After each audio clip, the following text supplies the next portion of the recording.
is not only the representative of Jesus Christ, he is Jesus Christ himself, hidden under the veil of flesh. Catholic National, July 1895.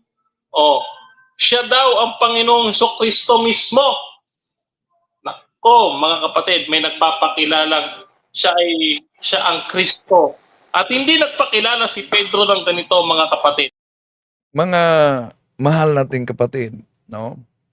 Akala ko ba pag ikaw'y Seventh-day Adventist, sumusunod ka talaga sa 10 utos, huwag kang magsisinungaling. Bakit? Ginamit niya, pinag-aralan ba talaga ni Dinmar Santiago yung kaniyang tira sa simbahang Katoliko para di siya masupalpal? Imagine, ginamit pa niya yung aklat na yan, mga kapatid, na nagribat sa ang Catholic Discussion of Seventh-day Adventism.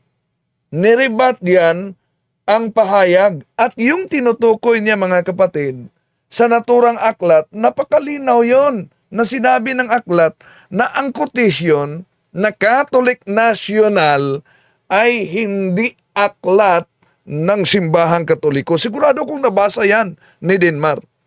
Pero ipinakalat pa rin niya ang naturang kasinungalingan. Naku, Dinmar.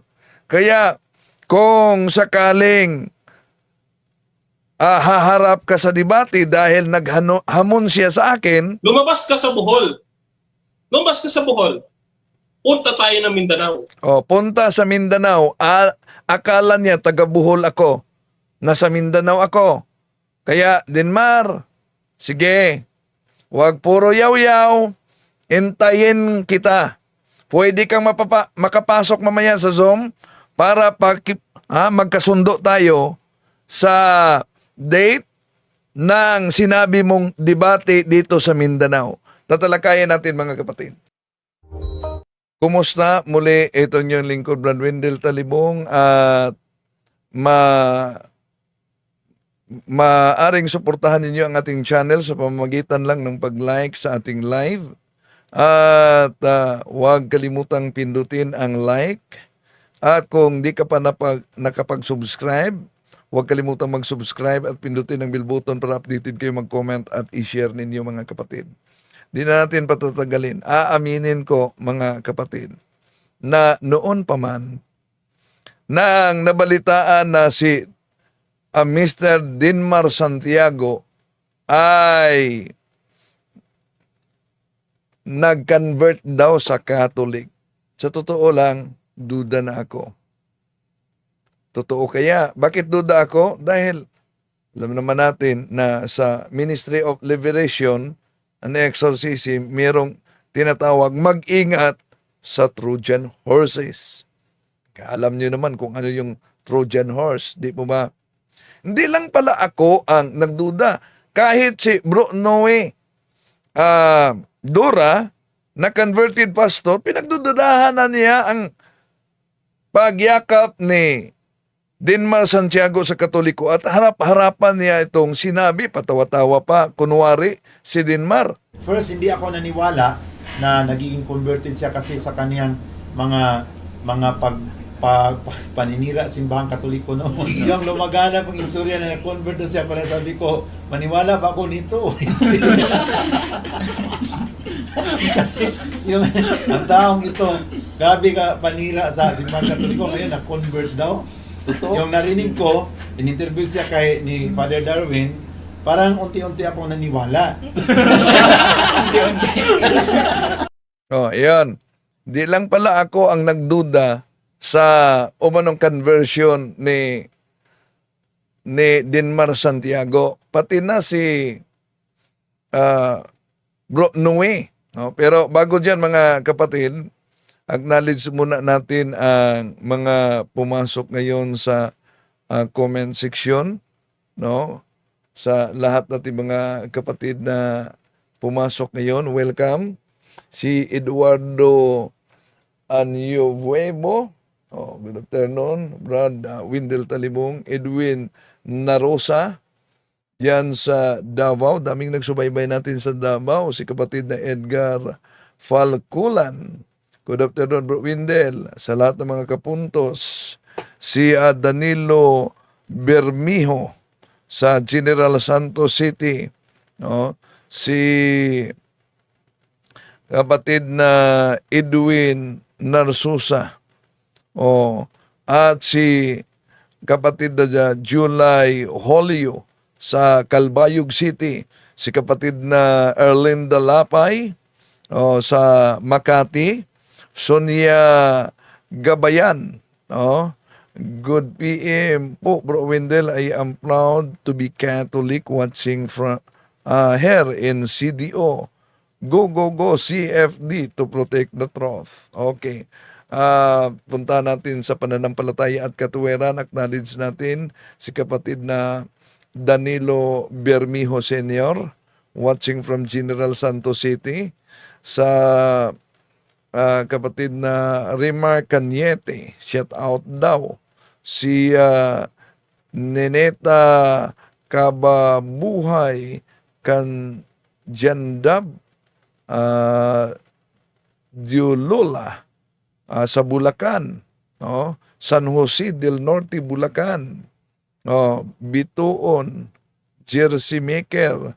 May hapon, Bro Windel, watching from Concepcion, Tarlac, Philippines. Padayon lang sa pagsangyaw. God bless always. Salamat kapatid. Sa mga pumapasok ngayon, si kapatid na Margie Saligan. Okay, hello, kumusta? Okay, di na natin tatagalin mga kapatid. Isa-isahin natin. Kung maalala ninyo, sinagot natin si Dinmar Santiago na meron daw tatlong mga katanungan na mahirap sagutin. Ano ba yung tatlong katanungan na mahirap sagutin? Tatlong tanong, never nilang masasagot.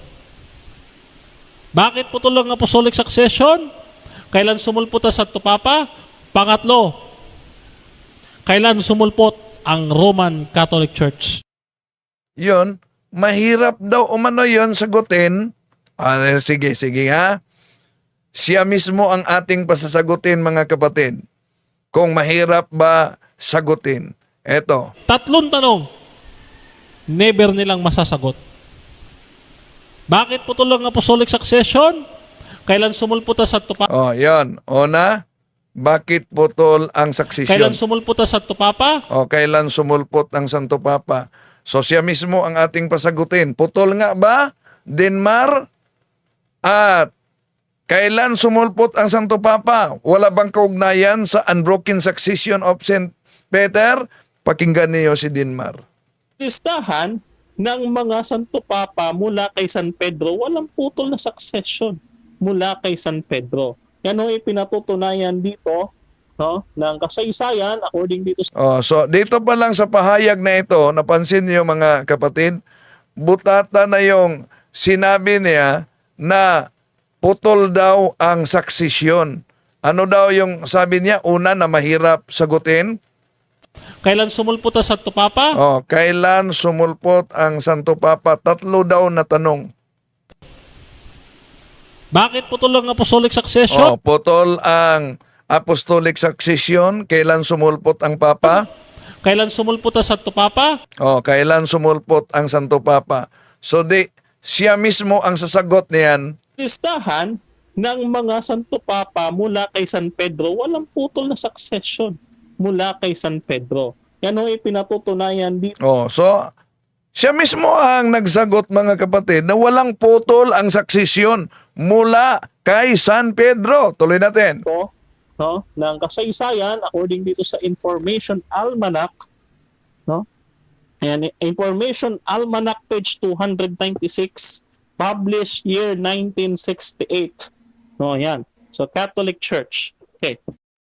Yan. Siya mismo ang nagsagot. Walang putol. Pero, sabi niya, mahirap daw sagutin. Sige. Di po ba naghamon ka ng debate? Huwag puro yaw-yaw ha. Panindigan mo ang hamon mo dito sa Mindanao. Okay, tuloy natin. Pangatlo, kailan sumulpot ang Roman Catholic Church? O, kailan daw sumulpot ang Roman Catholic Church? Edi, siya mismo ang pasasagutin natin. Bakit siya tinawag na Catholic? Dahil, no?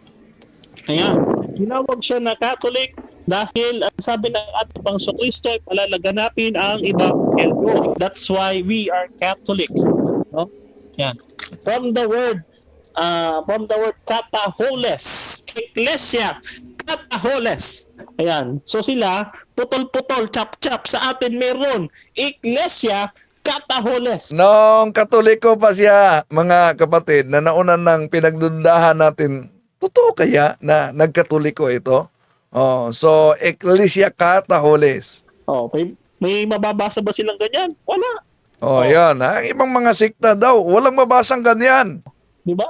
Nasa Acts chapter 9, wala silang mababasa. Oh, Acts chapter 9. Himyen on Ecclesia Catholis, tis Judaias kay Galalias kay Samarias, erinin kenyen oy como domine. Wala daw. Pero magtaka ka na itong pinatunayan ni Denmar Santiago, abay iniwan niya at bumalik sa Seventh-day Adventist, nagpatuloy sa pagpakalat ng kasinungalingan gamit ang aklat Katoliko. Na yung aklat na binasa niya, nerebat yung mga pahayag ng Seventh-day Adventist. Alam niya, yung Catholic National nakasulat doon sa aklat na hindi yan Catholic aklat ng Roman Catholic Church. Pero patuloy pa rin ginagamit ni Denmar Santiago yung ikinakalat na propaganda at kasinungalingan ng Seventh-day Adventist. Tuloy natin. Kasi wala naman sila sa Biblia. Oh. Sino pala yung pinapatay dati ni Nero Cesar? Sabi dito, sino ang pinapatay ni Nero Cesar? Sino daw ang pinapatay ni Nero Cesar? Mga Protestante ba? Mga Seventh-day Adventist ba? Eto. sa World History ni O'Brien, Sa World History ni O'Brien, page 138, the principal reason why the Roman state hindi yan sa page 300, page 181 yan sa aklat ni John O'Brien. Ang nakasulat, the principal reason why the Roman state tried to crush the church was a political one. The Roman government oppressed the people and ruled by force. Such a government cannot permit an organization like the Catholic Church to exist. Sabi ni Raymart Espiritu, kasi dati siyang INC. Yes, dati siyang keyboard warrior ng INC at nakipagdebate din noon. At dati din siyang Seventh-day Adventist at bumalik sa Seventh-day Adventist. Okay, tuloy natin. tried to crush that church with, ano yung church niyan? Sabi dito, was a political reason. It forbids the Catholic Church to exist. In the year 64 to 68 AD, Nero Caesar started the persecution of Christians. Ano daw ang tawag sa simbahan ng mga Kristiyano? So siya mismo nagpahayag kung ano ang simbahan ng mga Kristiyano. Iglesia ni Cristo ba? Na pinanggalingan niya? Seventh-day Adventist ba? Kung saan yumakap siya ngayon? Catholic Church. Na Catholic Church. Hindi Iglesia ni Cristo ang tatag ni Felix Manalo. Hindi Seventh-day Adventist na tatag ni Ellen Goldwhite, ni James White. Tapos, ang digmaan natin. Tapos ang digmaan na. Tama ka din man dyan. Pero bakit iniwan mo? Kung tapos na ang digmaan. Okay, tuloy natin. Ayan, kasaysayan pa lang. Ngayon, apostolic. Ano ibig sabihin ng apostolic? Ang ibig sabihin ng apostolic, according kay Pope Pius, dito sa kanyang catechism, basahin natin. Ang sabi diyan, the true church is also called apostolic because she goes back without a break to the apostle, because she believes and teaches all the apostle believed and taught, and she is guided and governed by their lawful successors. Ngayon, itong ating simbahan ay itinatag kay San Pedro. No? kay San Pedro, hindi kay Kristo. Bakit? Patutunayan natin. Ito ha. Sabi dito sa sa kasaysayan, no? At ito ay sulat ng isang protestante, no? Ancient Medieval History, page 236. Na mahilig talaga ito mag-magic si Dinmar Santiago. Ano daw? Sulat ng protestante. At ng isang protestante, no? Ancient Medieval History, page Excuse me. Hindi po protestante sila si Francis Bitin na may akda sa naturang aklat. Mga historyang katoliko sila, mga pare po yan. 236. Paramount among these officers is a position Hindi yan protestante din ha. Research naman. Di yan protestante. Mga katoliko yan. without a break to the apostle because she believes and teaches all the apostle believe and taught, and she is guided and governed by their lawful successors. Ngayon, itong ating simbahan ay itinatag kay San Pedro. No? Kay San Pedro, hindi kay Kristo. Bakit? Patutunayan natin. Ito ha. Sabi dito sa sa kasaysayan, no? At ito ay sulat ng isang protestante, no? Sulat daw ng protestante. Dito pa lang may tinatakpan na siya. Dapat kung mangaral ka, huwag kang magsinungaling. Di po ba sinabi mo sa akin, tampered. At nagpakalat ng kasin. Ay, sino ba ngayon? Tuloy natin. Ancient Medieval History, page 236. Paramount among these officers is a position was first entrusted to Saint Peter. He was to be the rock upon which the church is built. Ayan. So we are apostolic kasi nakakabit tayo kay Peter, no? Siya yung pinagtayuan. Listahan ng mga Santo Papa mula kay San Pedro, walang putol na succession mula kay San Pedro. Yan ang ipinatutunayan dito, no, ng kasaysayan according dito sa Information Almanac, no? Ayan, Ngayon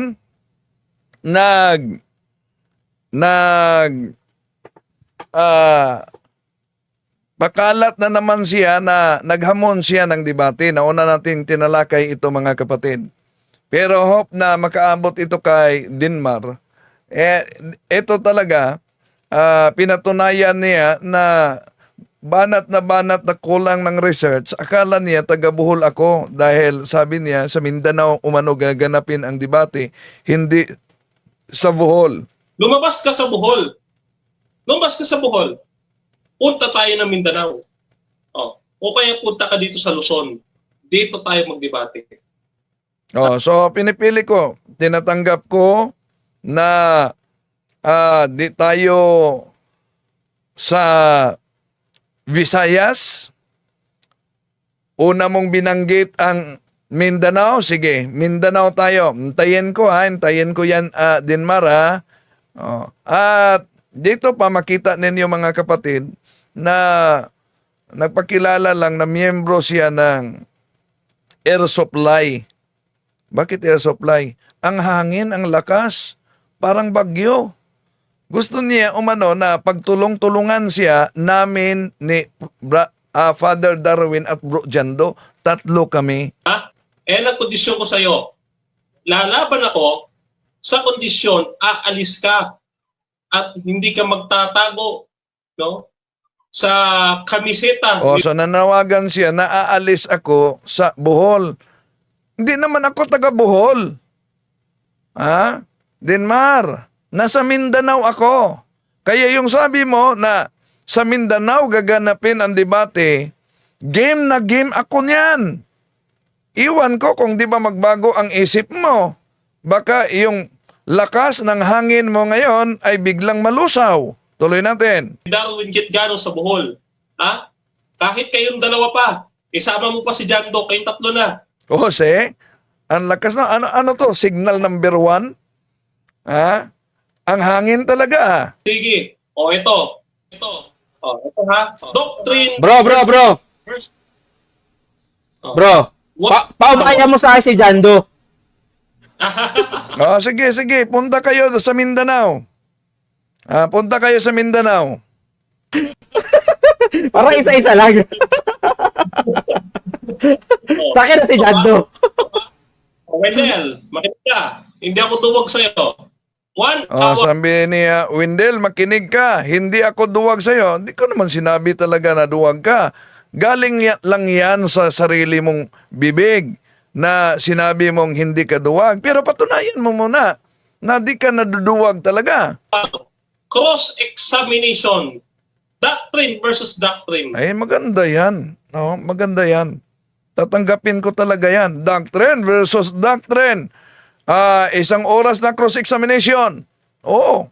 So, Mindanao tayo. So, tatanggapin ko yan. Usamis tayo, Denmar, ha? Baka bigla na naman na iba ang ihip ng hangin mo. At baka sasabihin, sige, punta ako sa Usamis. Basta, kayo'y magbigay ng pasahe. Baka gano'n na naman ang mangyari tulad sa nangyari sa Cagayan, sa SDA. Tuloy natin. Catechism versus 28 fundamental beliefs. Magtanungan tayong dalawa, walang latagan. Question lang. Tanong at sagot. 1 hour, tig 1 hour. Ayan. Tatanggapin ko yan. 1 hour at 1 hour.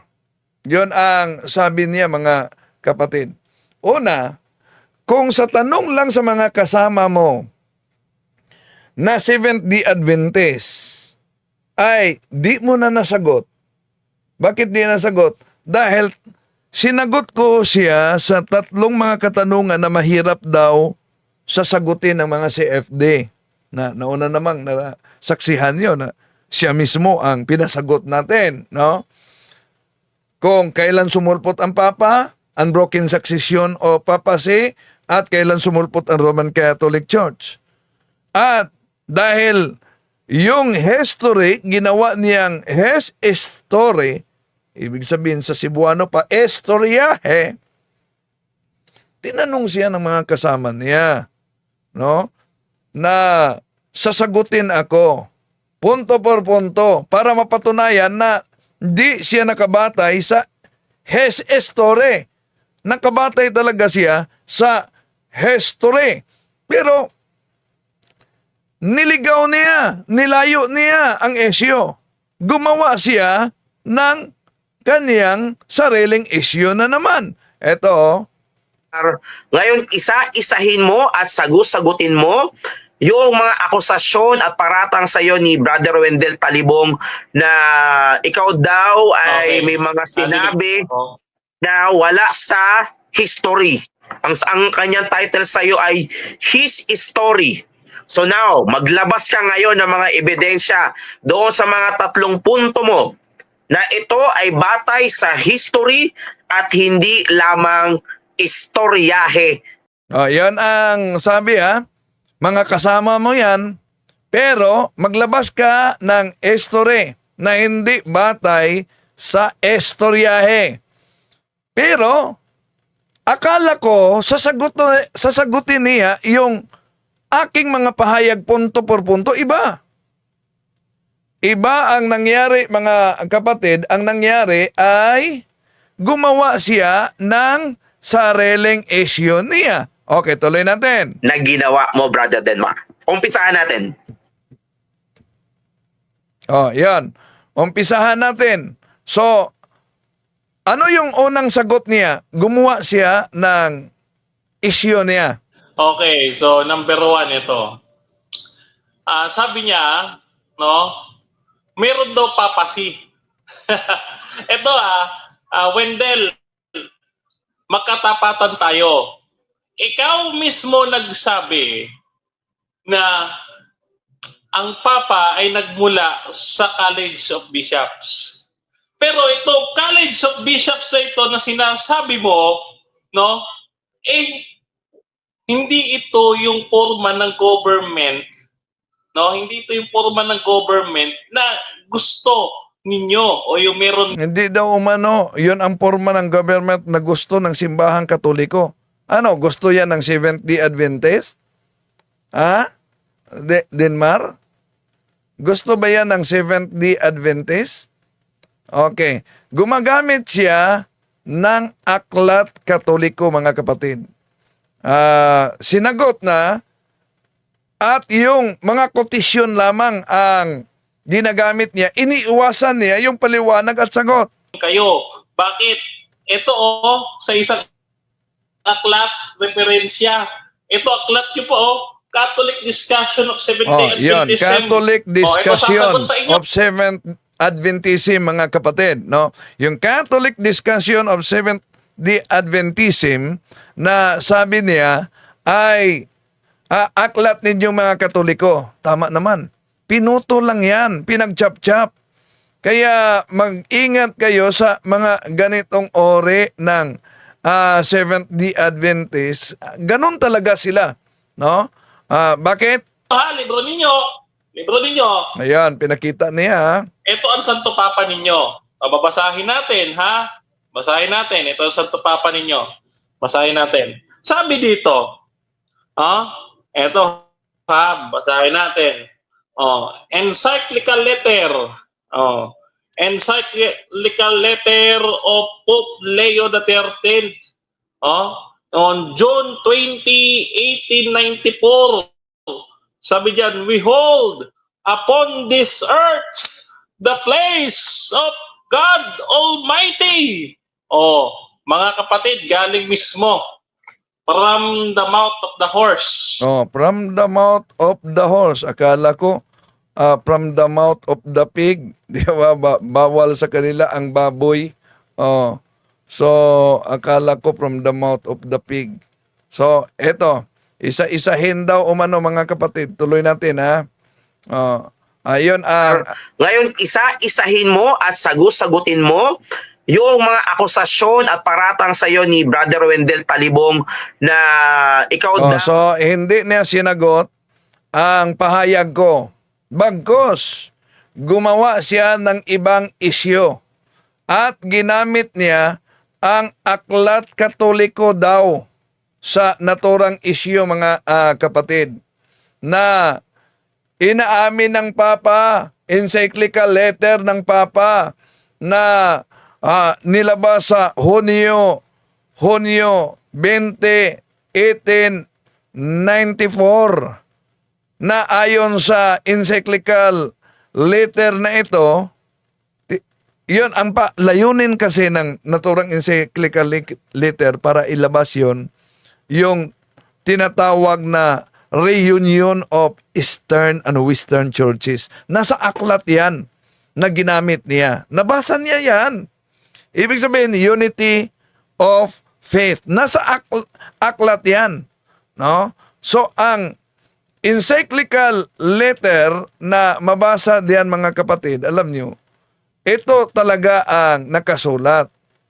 But since we hold upon this earth the place of God Almighty, who will have all men to be saved and to come to the knowledge of the truth. And now that our advanced age and knowledge and the bitterness of anxious cares urge us on towards the end common to every mortal. We feel drawn to follow the example of our Redeemer and Master, Jesus Christ, who went about the return to heaven, implored to God, His Father, in earnest prayer that His disciples and followers should be of one mind and of one heart. I pray that they all may be one, as thou, Father, in me, and I in thee, that they also may be one in us. O yun, ang encyclical letter na ginamit niya na nasa naturang aklat. Sa chapter 23, yan, mga kapatid. ito ang aklat na ginamit ni Dinmar. Pinapaliwanag yan, mga mahal na kapatid. Ito ang nakasulat sa naturang aklat. Pero, kahit pinapaliwanag yan, ginamit lang niya yung mga quotation ng Seventh-day Adventist. Ginamit niya ang quotation ng pinapaliwanag pa, o yung pinakita ko na nakasulat, eto, nasa aklat yan, yung encyclical letter. At pinapaliwanag yan ang konteksto sa nakasulat. Yung quotation na we hold, nasa aklat yan nasa kamay niya. We hold upon this earth the place of the Almighty God. At gusto niyang ipalitaw, lalo na sa mga ngaral ng Seventh-day Adventist, na ang Papa daw ay Diyos na dito sa lupa. Mali. Mali ang unawa nitong mga mali ding sekta. Bakit? Una, mga kapatid, kung nagpakilala na Diyos talaga ang Papa, nakalimutan na ba nila, pinakita natin ang karugtong sa naturang. Ito anong mabasa?